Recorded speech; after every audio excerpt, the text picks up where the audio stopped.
দেখছেন কলকাতা টিভি। আমি অভিক রচির সঙ্গে শুরু করছি সংবাদ সারাদিন।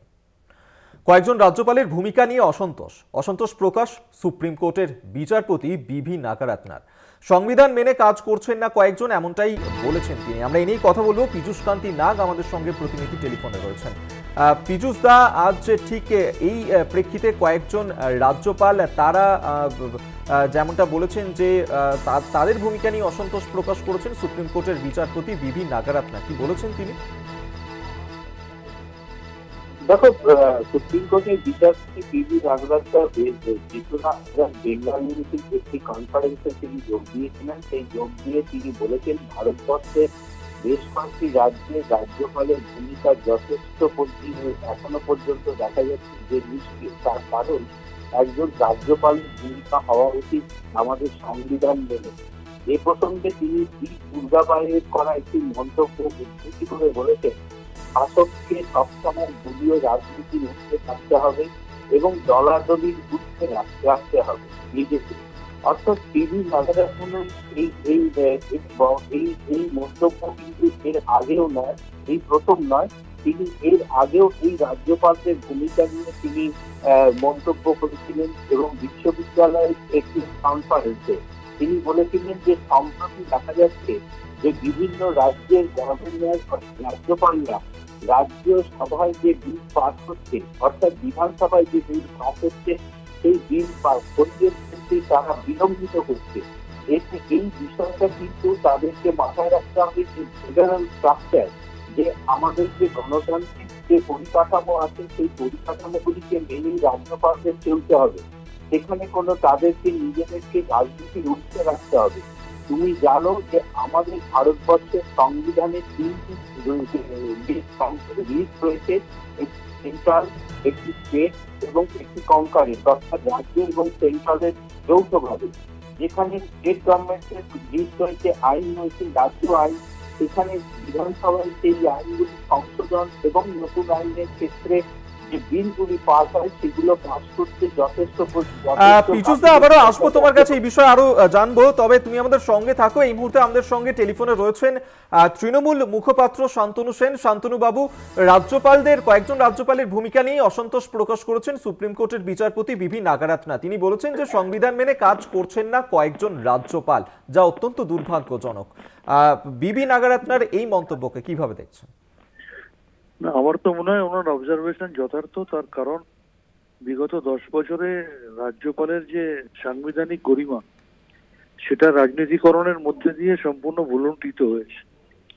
বিরোধী শাসিত রাজ্যগুলোতে রাজ্যপাল পদটাকে ভারতীয় জনতা পার্টির মুখপাত্র হিসেবে ব্যবহার করে পদ্মপালে পরিণত করে সেখানকার সরকারকে বিব্রত করার জন্য ব্যবহার করা হয়। সেটা বাংলা বলুন, সেটা কেরল বলুন, সেটা বিভিন্ন জায়গায় বিরোধী শাসিত রাজ্যগুলোতে আমরা দেখতে পাচ্ছি। সেই কারণেই দেশের মানুষ প্রশ্ন তুলতে শুরু করেছে যে সাংবিধানিক প্রধান যখন তার পদমর্যাদা রাখতে পারছে না এবং রাজ্যপাল পদটা যখন বিজেপির একটা মুখপাত্রের পদে পরিণত হয়েছে, তখন এই রাজ্যপাল পদটাটি অবলুপ্তিকরণ প্রয়োজন।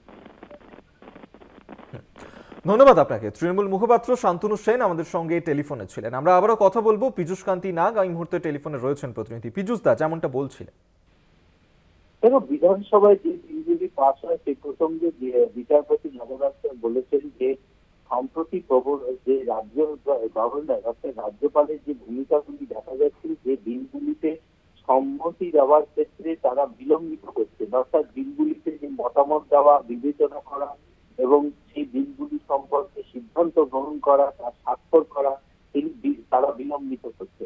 এই প্রসঙ্গে তিনি এও উল্লেখ করেছেন যে গত 26শে জুলাই সুপ্রিম কোর্টের যে রাজ্যপালদের নোটিশ দেওয়া হয়েছিল 2টি মামলার ক্ষেত্রে এবং একটি ছিল পশ্চিমবঙ্গে।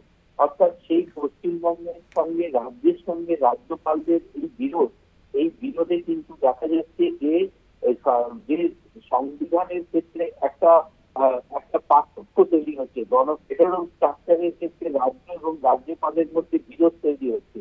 এটা কখনোই হওয়া সম্ভব না, প্রয়োজন নেই।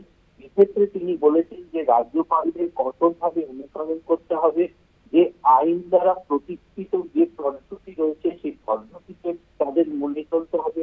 আইনের শাসনকে যে তাদের যে তাদের যে অধিকার দেওয়া রয়েছে সেটাকে সাম্মানিক জায়গায় প্রকাশ করতে হবে এবং তারা পরামর্শমূলক বা ইচ্ছাকৃত সিদ্ধান্ত গ্রহণ করতে পারবে, করা উচিত নয় তাদের, এবং এক্ষেত্রে রাজনীতিকে সম্পূর্ণভাবে দূরে সরিয়ে রাখতে হবে।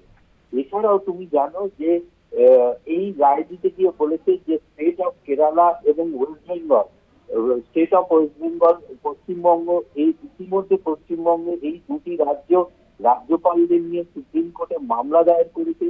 এছাড়াও অন্যান্য রয়েছে, অন্যান্য রাজ্যগুলিও কিন্তু বিভিন্ন মামলা সুপ্রিম কোর্টে পেন্ডিং রয়েছে। যেমন তেলেঙ্গানা থেকে উল্লেখ করেছেন, তেলেঙ্গানা, পাঞ্জাব, তামিলনাড়ু, কেরালা, এই রাজ্যগুলির যে রাজ্যপাল তারা কিন্তু তাদের কনস্টিটিউশনাল পোস্টকে সঠিকভাবে ব্যবহার করছে না। এক্ষেত্রে তিনি বলেছেন যে তামিলনাড়ুতে দেখা যাচ্ছে যেখানে মুখ্যমন্ত্রী একজন মন্ত্রীকে রেফার করছেন, সেখানে রিফিউজিং করতে দেখা গেছে যে রাজ্যপালকে। এই ধরনের ঘটনাগুলি তুলে ধরে উল্লেখ করে নাগারত্না বলেছেন যে এক্ষেত্রে রাজ্যপালদের ভূমিকা কিন্তু একজন কনস্টিটিউশনাল বডি হিসাবে একজন নিরপেক্ষ হওয়া উচিত এবং সংবিধানকে মেনে তাদের সেই কাজ করা উচিত। এখানে শাসক হিসেবে রাজনীতিকে ঊর্ধ্বে রাখা উচিত।